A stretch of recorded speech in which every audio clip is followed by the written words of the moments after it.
Hey, this is Fiona, and I wanted to talk to you today about School of Peace.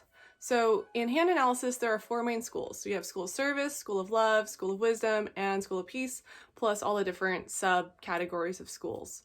So, School of Peace is about feeling safe in your body, and it is probably the most uncomfortable school to be in because it's all about basically moving from struggle and body discomfort into alert stillness inside your body. So not getting pulled by your circumstances. And that's, when we think about the schools, this is like the theme of your life. So there won't be any circumstance that, in some way doesn't revolve around this theme. So if you have one or two arches, so we actually consider two arches to be, you're in School of Peace. But if you have one arch, then you can consider yourself borderline in this school. So basically, it's about feeling peace inside your body. It's about body ease, moving from this chaos, whatever your circumstances might be. It might be that you have emergency after emergency after emergency, and it's just work, work, work, work, work, and there's no time for play. And what I've noticed with School of Peace people is that they tend, on one extreme, they can be like the adrenaline junkies, and it's just like, they'll realize that like, oh, I have 90 more miles to go, and my gas tank is down empty, but I think I could make it. So they'll kind of take risks that are kind of like not super well thought out. And so basically, the whole thing is to have, it's about facing your fear, being able to be in your body, not having to leave the body, but having to, be inside your body and actually face the fears that you face in a tangible form. So feeling what you're feeling, being in your body.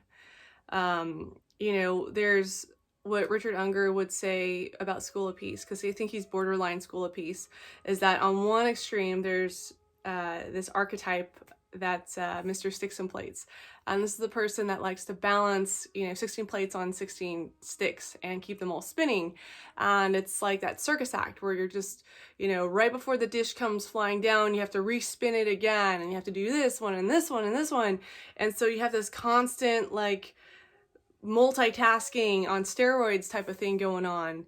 And, it's just, they barely have time to, get through all this chaos to kind of keep everything from completely crashing down on them.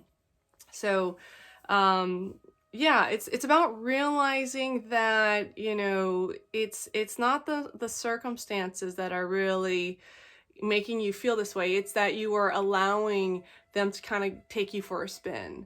So alert stillness in the body, I'd recommend doing yoga or meditation, breathing exercises, journaling, finding quiet time, stuff like that if you're in School of Peace.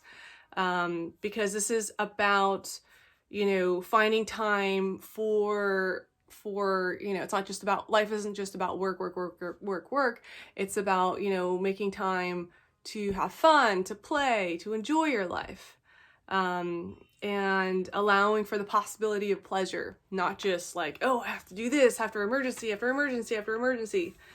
The other archetype on the other extreme is Miss La-di-da, and that's usually where you get the people that are into alcohol and drugs, and they just want to check out. So, instead of like having to face all the chaos and being the adrenaline junkies, on the other extreme, these are the people that are like, I'm just gonna check out, it's whatever, dude. It's like, oh, your kid was kidnapped by aliens, and they're like, oh yeah, okay, whatever. So the challenge with School of Peacers is that it's easy to kind of, I guess they could be designed technically to be drawn to things that kind of numb them because it doesn't feel safe in their body. And so they'll do anything to kind of check out and, basically, just not have to face anything that they're feeling. So basically, realizing that you don't need to abandon your inner self. If things start to get kind of crazy and there's tends to be emergencies, you could still come back to this alert stillness that you have within you, and right, rather than being the chicken with the head cut off kind of thing running around. So coming back to alert stillness, and this could mean, you know, taking a deep breath when you start to feel that little panicky, like, oh my god, I gotta do this, I gotta do this. You know, take a deep breath and really check in. How does your body feel? That's probably a really good step for if you're in School of Peace, or if you're in any of the schools, this is a good idea.